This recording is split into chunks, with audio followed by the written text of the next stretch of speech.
नमस्कार साथियों, आप सभी का स्वागत है आपके अपने YouTube channel we educate you में।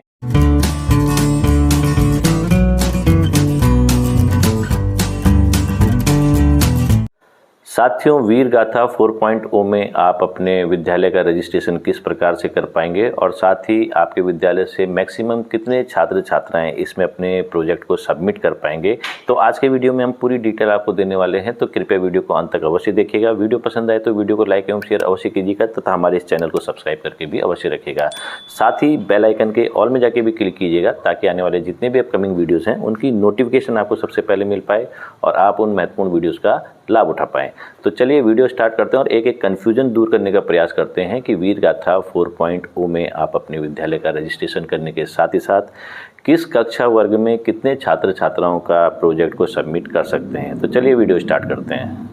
वीर गाथा 4.0 में अपने विद्यालय का रजिस्ट्रेशन और छात्र छात्राओं की एक्टिविटी को अपलोड कराने के लिए सबसे पहले आपको अपने मोबाइल, पीसी, लैपटॉप या टैबलेट के गूगल क्रोम ब्राउजर के सर्च बार में टाइप करना होगा वीर गाथा 4.0। तो आपके पास कई विकल्प आएंगे। यहाँ पर एक विकल्प आप देख सकते हैं mygovernment.in में वीर गाथा लिखा हुआ है, इसमें आपको क्लिक कर देना है। जैसे आप इसमें क्लिक करते हैं आपके सामने एक नया पेज खुल जाएगा जिसमें वीर गाथा प्रोजेक्ट 4.0 के बारे में पूरी डिटेल दे रखी है। तो यहाँ पर आप देख सकते हैं स्क्रॉल डाउन करके एक स्थान पर आपको पार्टिसिपेट नाउ का ऑप्शन दिख जाएगा, तो इसमें आपको क्लिक कर देना है। जैसे आप इसमें क्लिक करते हैं यहाँ पर एक नया पेज खुल जाता है और इसमें वीर गाथा 4.0 के प्रोजेक्ट की पूरी डिटेल दे रखी है कि आपको जो कक्षावार है उसमें किस प्रकार छात्र छात्राओं की एक्टिविटी संपादित करवानी है। यहाँ पर सबसे टॉप में आपको दिख जाएगा राइट साइड में कि भाषा के चयन का भी ऑप्शन है। यदि आपको इंग्लिश भाषा को समझने में परेशानी हो रही है तो जिस भी क्षेत्र से आप बिलोंग करते हैं उस भाषा का चयन कर सकते हैं। जैसे यहाँ पर हमने हिंदी की भाषा का चयन किया तो यहाँ पर विषय और श्रेणियाँ भी आ गई हैं। इसमें आप देख सकते हैं कि कौन सी कक्षावार क्या क्या सब्जेक्ट दे रखे हैं और उनकी हिंट भी दे रखी है कि आपको किस प्रकार से इनको पूरा करना है। यहाँ पर आप देख सकते हैं क्लास ग्रुप है क्लास 3rd से 5th तक। इसमें आपको पोएम हो गया, पैराग्राफ हो गया जो कि 100 वर्ड का होना चाहिए मैक्सिमम, और पेंटिंग, ड्राइंग, ये एक्टिविटी शामिल है और इसमें हिंट भी दे रखी है कि आप किस प्रकार से ये एक्टिविटी कर सकते हैं। इसी प्रकार जो क्लास 6 to 8th का ग्रुप है उसमें जो कविता है, पैराग्राफ है, पैराग्राफ की लिमिट 300 शब्द है और पेंटिंग, ड्राइंग है और इसके अलावा मल्टीमीडिया प्रेजेंटेशन भी यहाँ पर रखा गया है जो क्लास 6 से 12th तक का जो ग्रुप है उसमें भी रखा गया है। इसी प्रकार से क्लास 9 से 10th तक के ग्रुप में कविता, पैराग्राफ जो कि 700 शब्दों का होना चाहिए, मल्टीमीडिया प्रेजेंटेशन है, पेंटिंग है, ड्राइंग है और इसी के अलावा क्या क्लास 11 to 12th का जो ग्रुप है उसमें भी सेम यही चीज़ें हैं, लेकिन पैराग्राफ की जो मैक्सिमम लिमिट है वो 100 वर्ड रखी गई है। बाकी मल्टीमीडिया प्रेजेंटेशन भी इसमें जोड़ा गया है।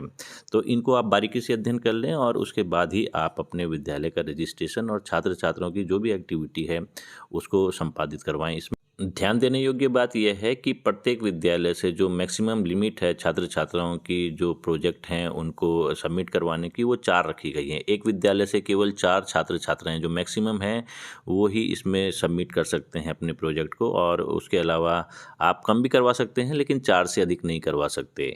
अब ध्यान देने योग्य बात यह है कि यदि आपका विद्यालय प्राथमिक विद्यालय है कक्षा 1 से 5 तक, तो जो क्लास ग्रुप है क्लास 3rd से 5th तक, उसमें आप जो बेस्ट 4 स्टूडेंट्स की एक्टिविटी है उनको सबमिट करा सकते हैं। इसी प्रकार से यदि आपका विद्यालय क्लास 6 to क्लास 8th है तो उसमें भी आप इस एज ग्रुप में जो बेस्ट 4 स्टूडेंट्स हैं उनकी एंट्री को सबमिट करा सकते हैं। लेकिन यदि आपका विद्यालय class 1st to class 8th है तो उसमें ये ध्यान रखिएगा कि कम से कम दोनों एज जो क्लास ग्रुप है क्लास 3rd to 5th और क्लास 6 to 8th उसमें कम से कम एक एंट्री हो जानी चाहिए और सबमिट हो जानी चाहिए। उसके अलावा आप एक्स्ट्रा भी ले सकते हैं एक और, तो उसको मिला के 4 हो जाती हैं। तो इसी प्रकार यदि आपका school class 6 to class 10th है तो क्लास 6 से 8th तक आपको 2 एक्टिविटी ले सकते हैं, 1 एक्टिविटी भी ले सकते हैं, और क्लास 9 to 10th का भी 1 एक्टिविटी या 3 एक्टिविटी या 2 एक्टिविटी, कुल मिला के 4 एक्टिविटीज़ को सबमिट करा सकते हैं। और इसी प्रकार आप यदि class 6 to class 12th school है तो 6 to 8th में 1 एंट्री, 9 to 10th में भी 1 एंट्री और 11 to 12th में भी 1 एंट्री, और उसके अलावा तीनों जो क्लास ग्रुप है उसमें 1 एक्स्ट्रा ले सकते हैं।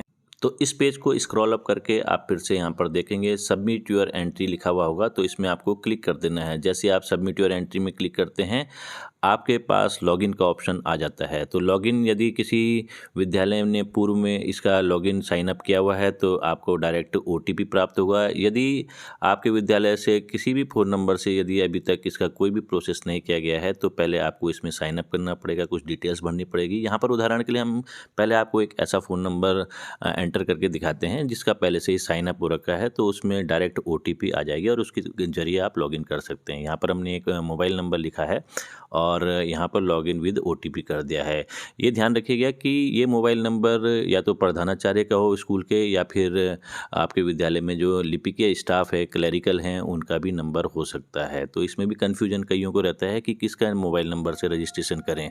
तो यहाँ पर आप देख सकते हैं OTP has been sent to registered mobile number, लेकिन एक कंडीशन ये भी आएगी आपके साथ कि यदि आपने अपने मोबाइल नंबर को एंटर किया, पहली बार यदि आप इस पोर्टल में प्रवेश कर रहे हैं और बिना साइन अप किए आपने इस पोर्टल में अपने मोबाइल नंबर को एंटर किया, तो आपसे पहले कुछ डिटेल्स मांगी जाएंगी, उनको आपको भरना होगा, तभी आपका रजिस्ट्रेशन का प्रोसेस पूरा होगा।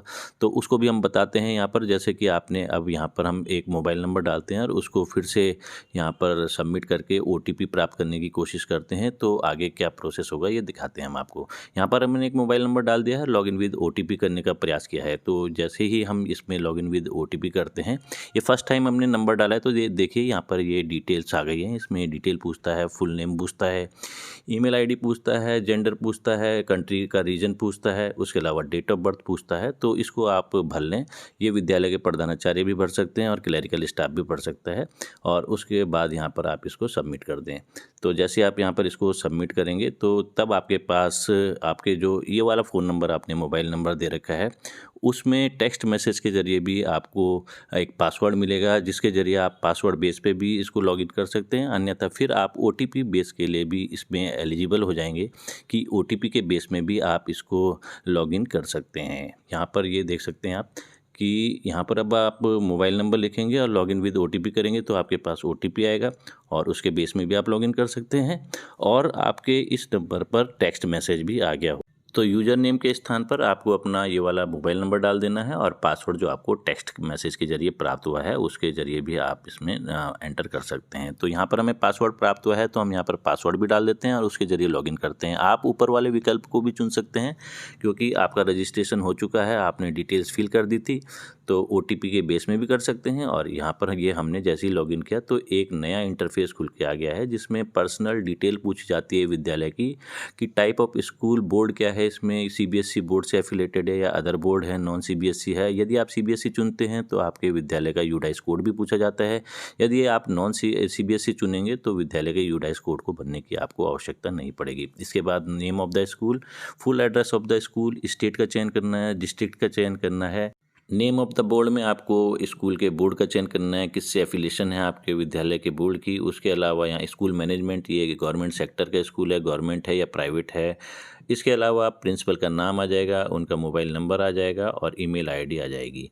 तो यहाँ पर हम एक डेमोस्ट्रेशन के माध्यम से आपको बताने का प्रयास करते हैं। काल्पनिक ईमेल आईडी डालते हैं, काल्पनिक मोबाइल नंबर डालते हैं और काल्पनिक स्कूल के प्रधानाचार्य का नाम डालते हैं, और विद्यालय का नाम भी यहाँ पर काल्पनिक होने वाला है, क्योंकि यदि हमने डेमोस्ट्रेशन के माध्यम से ओरिजिनल स्कूल का ही नाम डाल दिया तो हो सकता है जो छात्र छात्राएँ एलिजिबल हों वो वंचित रह जाएँ। तो यहाँ पर हमने ये देखिए पूरी काल्पनिक चीज़ें भरी हैं, और इसके बाद हम इसको सबमिट करते हैं। तो यहाँ पर सबमिट जैसे ही हम करते हैं, हमारे पास यहाँ पर पॉपअप विंडो में लिखा हुआ आ जाता है, please ensure that the state and district are chosen correctly before submitting the form. क्योंकि इसके बाद कोई भी परिवर्तन नहीं हो पाएगा, तो पहले डिस्ट्रिक्ट और स्टेट का चयन देख लीजिए और उसके बाद ही इसको फॉर्म को भरिएगा, इसको ओके कर दीजिएगा। जैसे ही आप ओके करते हैं, यहाँ पर कुछ मैंडेटरी फील्ड्स हैं जो कि भरना आवश्यक है, वो कंप्लीट कर दीजिएगा। तो यहाँ पर ये थोड़ा सा लोडिंग में भी समय ले रहा है, क्योंकि इस समय सर्वर भी बिजी है। और यहाँ पर देखिए अब यहाँ पर क्लास कैटेगरी आ जाती है, तो ये 4 कैटेगरीज आएंगी इसमें, तो आपको चयन कर लेना है अपने विद्यालय के स्तर के अनुसार कि आपको किस कैटेगरी के छात्र छात्राओं का यहाँ पर सबमिट करना है जो प्रोजेक्ट है। तो क्लास 3rd to 5th भी है, क्लास 6 to 8th भी है, क्लास 9 to 10th भी है और क्लास 11 to 12th भी है। तो मान लिया कि कोई विद्यालय है जो कि क्लास फर्स्ट से 12th तक का है। तो पहले हम एक जो क्लास का श्रेणी है उसको चयन कर देते हैं, क्लास थर्ड टू फिफ्थ को, या फिर क्लास 6 to 12 वाला स्कूल है तो हमने पहले एक यहाँ पर कैटेगरी चूज़ की 6 to 8th क्लास की। तो ये थोड़ा सा लोडिंग में समय लेगा और उसके बाद फिर से एक नया पेज खुल के आएगा और उसके बाद आप देखेंगे यहाँ पर ये बारी बारी से डिटेल पूछी जाती है।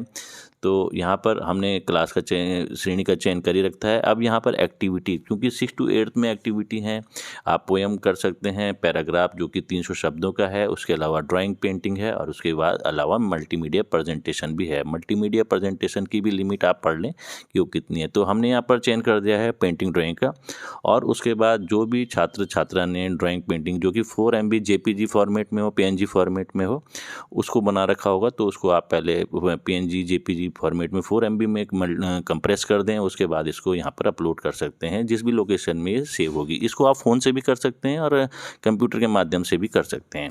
अब यहाँ पर हमने एक काल्पनिक नाम भी भर दिया संबंधित छात्र छात्रा का, उसके पिता का नाम, डेट ऑफ बर्थ भर दिया। और यहाँ पर जो क्लास 6 to 12th का स्कूल है, इसमें क्लास 6 to 8th का जो कैटेगरी है उसमें हम 2 छात्रों का यहाँ पर प्रेजेंटेशन जो है उसको सबमिट करेंगे।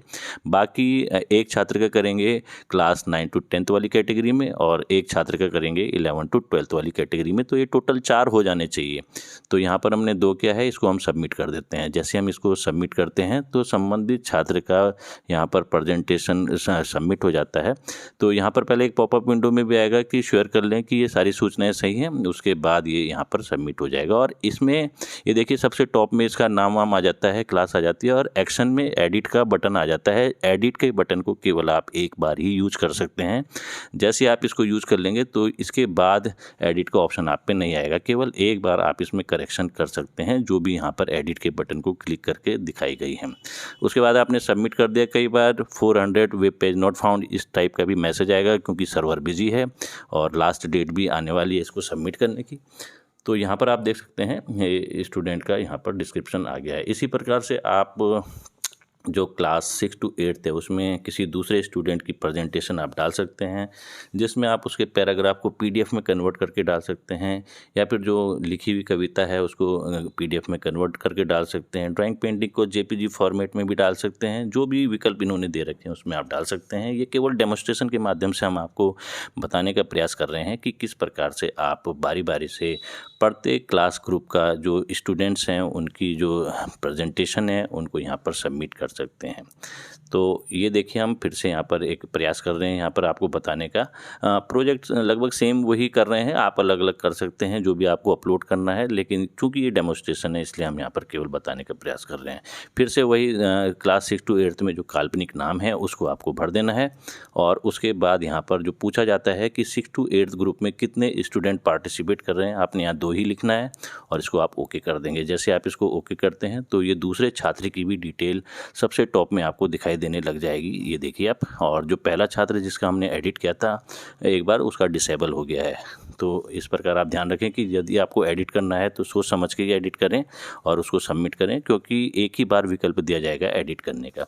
अब हम एक क्लास ग्रुप का चयन करते हैं, क्लास 9 to 10th का भी कर लेते हैं। इसी प्रकार से आपको 11 to 12th का भी एज ग्रुप का चयन करके जो क्लास ग्रुप है उसमें इनको सबमिट कर देना है। तो यहाँ पर हमने फिर से डिटेल भर देनी है और उसके बाद इसको सबमिट के बटन में क्लिक कर देना है। तो यहाँ पर फिर से एक बार हम डेमोस्ट्रेशन के माध्यम से आपको बताने का प्रयास कर रहे हैं, सारी चीज़ें काल्पनिक हैं। तो क्लास 9 to 10th की ग्रुप में हमने एक ही बच्चे को करना है, तो हमने लास्ट में एक ही बच्चे के लिए यहाँ पर लिखा है और इसको हम सबमिट कर देते हैं। तो देखिए 3 छात्रों की यहाँ पर प्रविष्टि हो चुकी है जिनको हमने यहाँ पर सबमिट किया है।